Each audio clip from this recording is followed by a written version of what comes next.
Hey there, Spartans. You know, training specificity is just a fancy word for you get better at what you train. For example, you become stronger in the squat by training your squat.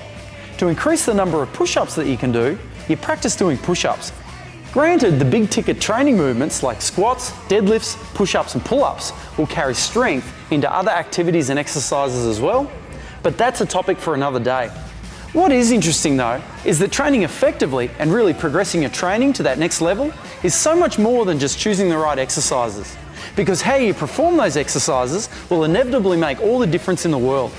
How many repetitions you perform, the time you spend under tension, and how much weight you are moving are just a couple of the variables that you need to consider when getting the most out of the exercises that you do. That'll also have a huge impact on the goals that you're after. However, one of the biggest factors that develops strength in training doesn't just come from the variables or the specific exercises per se, it simply comes down to how you perform the movements. Because the science says that strength development is both position and range of motion specific, which has been proven time and time again in research. This is why the quality of our performed exercises and movements is so important.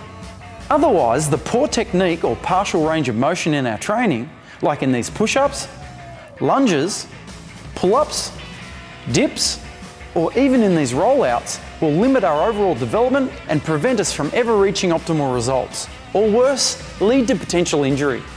My advice? Understand the movement standards of your exercises and perform them to the best of your ability. If you can't, either reduce the weight or the repetition range so that you can. If this still doesn't work, it's time to scale the exercise whilst preserving the training stimulus.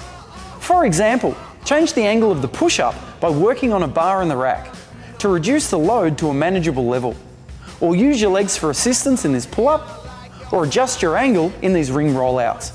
By doing this, you are still performing quality repetitions of actual push-ups, pull-ups and rollouts, all within manageable limits, whilst preserving the specificity of the exercise.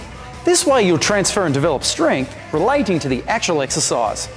So just remember, by training specifically and always prioritising quality over quantity in your training, you'll be amazed at how quickly your strength will develop and how much faster you'll achieve your actual goals.